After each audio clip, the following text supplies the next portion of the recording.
An argument just as old as ghouls themselves in Fallout 76 is the quote-unquote meta and therefore lack of build diversity within the game. Now, a lot of new players are trickling into 76, and I have seen a whole bunch of different statements and thought process from these newer players, but I do feel like a lot of the veterans of the game are kind of shutting down a few of their opinions and their thoughts, so I want to kind of share them today in this video with you guys and give my honest feedback on the meta of Fallout. Is it ruining the game? Is it making it harder for new players to enjoy the game? I'm going to take a look at some of the things you guys have been personally saying in my comment section and some things that the community has said over on Reddit. But before we hop into that, I have to quickly thank the channel's partner, Instance Gaming. If you're looking for really cheap games at a discounted rate, check out the link in the description below. If you're on PlayStation, PC, Xbox, and even Nintendo, or if you just want to join the free monthly game giveaway, that is also down there as well. So to give you guys an accurate storyline with the Fallout 76 meta, and for the people that don't know what meta is, traditionally in a looter shooter or MMO sense, it is the most effective tactic available. Most of the time, meta is just basically whatever's popular and does the most damage if we're going for layman's terms. But in Fallout 76, what used to be meta was explosive lasers because they double dipped into some damage and it made the game pretty damn easy, one-tapping event bosses, and the game just honestly got really boring. And going off of that sentiment, I did see that a lot of people over on Reddit, especially the newer players, feel like high-level players make public events very boring. And I read over here, in pretty much every co-op event I joined, there's a couple players that completely trivialize everything with their overpowered builds, making the whole event a joke. Just a while ago, I tried the Nuka-Cola spinning wheel event for the first time, and I saw the objective on my screen, boss battle, death claws, and I was like, oh, this will be fun. Two big-ass green death claws spawned that I have never seen before, and before I could even VATS one of them, they were both dead. Seriously, it feels like there's no challenge at all in public events when some players are melting stuff left and right. Not to mention, people like never die during these events. The only events I had some fun with was Radiation Rumble and the Queen Bat one. Now let's look at this from two different perspectives. For the veterans and higher levels, I think we're very used to the fact that any of these events could kind of just go to shit rather quickly and you fail the whole thing. But on the flip side, for the new players, you want to experience a new content. You want to have these epic fights, you want to enjoy yourself, and you want to experience it at your own pace, which is very normal for the Fallout fan base because it's all single player games, and for 76 you probably want to experience it yourself. And you can server hop,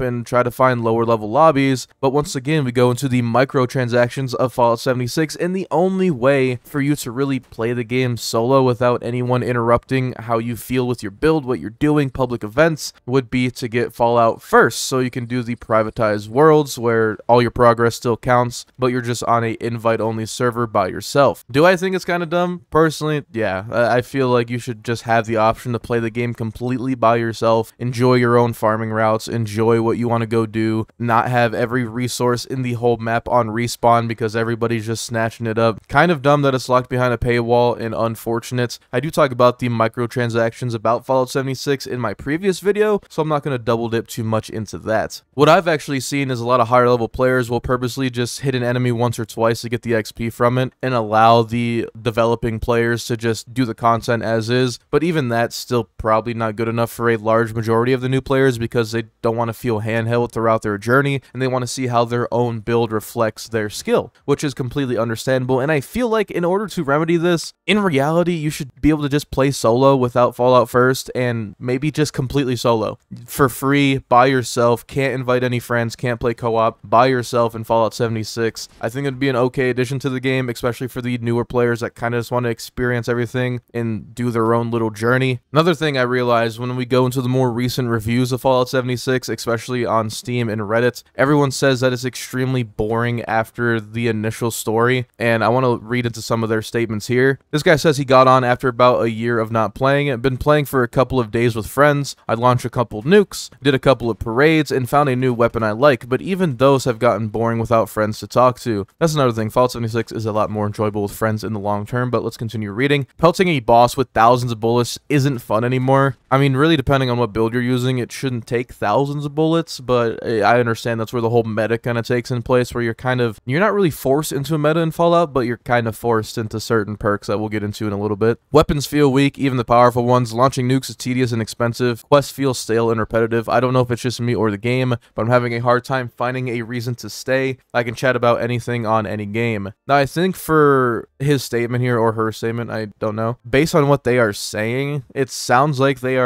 a returning player, so they know how the game works, they know how the game functions, but it seems like they are very bored of the entire cycle of Fallout 76, and the cycle of Fallout 76 is level up, do public events, get legendary scripts, roll legendaries, and repeat the cycle. There's not much more to do in the game other than make builds that are maybe off meta, which I think is the most fun part of the entire game. But if you're looking to do things as quickly as possible, obviously you're going to be running the most meta build available. But for those players that literally do not have any side quests left, no main quests left, and all you have left is your dailies, there's really not much incentive for you to log on. I mean, you could level up your battle pass, but that's just a glorified way of farming XP to get a bunch of things from that battle pass. But Termex, what do all these things have in common, and what do they have to do with meta builds in Fallout? Well, that's where I cycle around this entire video over into not a gatekeep necessarily, but a entrance variable for a lot of players in this game. A lot of quests I found in my leveling journey on a brand new character were kind of hindered based on the build I was using. In the second I put on something more powerful, such as, well, Bloodied, I know everyone's going to talk about Bloodied in the comment section, basically makes the game a whole lot easier. Yes, you're not as tanky with a Bloodied build, but there's so many things that support Bloody builds that being tanky does not really matter if everything is dead. And the trade-off for that is, well,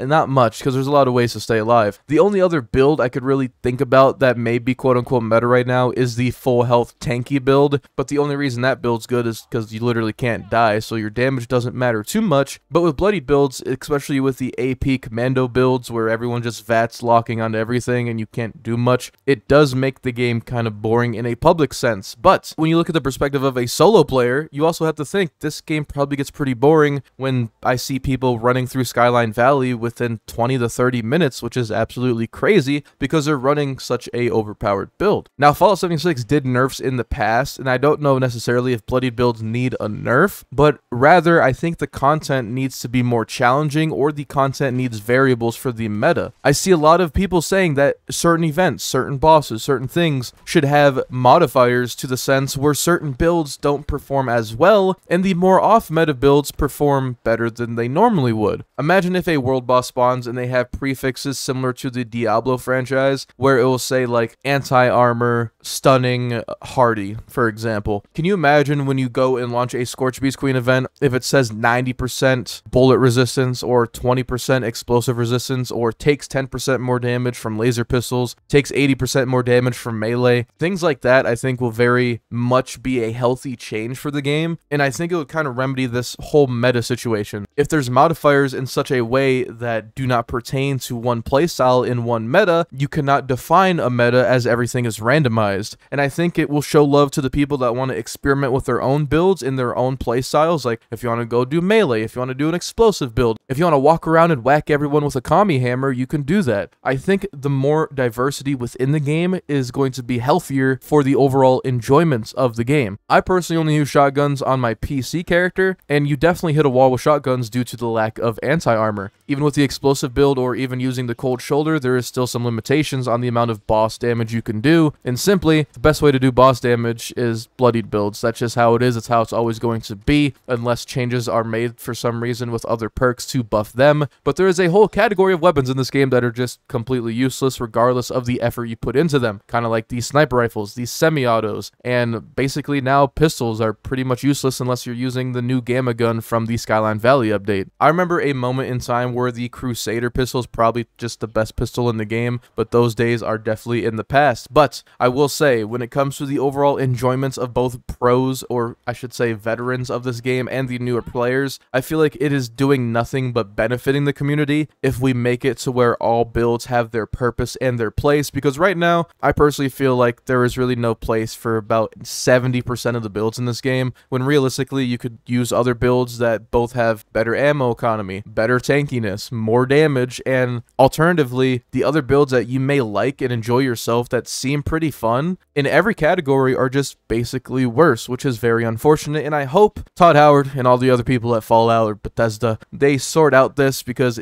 regardless of what content you add to the game, when you have people blazing through the new content in probably 20 minutes and then complaining about there's nothing to do, there's probably a big reason for that. Maybe make the enemies harder, make the builds weaker. I don't know. I'm not a game developer. I'm just a YouTuber guy at the end of the day, looking to spread all the information in my head and kind of let the community's voices be heard, even if it's not the popular opinion, quote unquote. I want every side to be heard, so let me know in the comments down below if you're a returning player, if you're a brand new player, or if you're a veteran with like 2,000 hours. Your opinion is also very valid, and I want to know your guys' perspective in the comments down below. If you did enjoy today's video, make sure to leave a like on it, as it does spread out my content to more people in the Fallout community, and don't forget to subscribe so you never miss out on another video from me, guys. Stay safe, and I'll see you all later.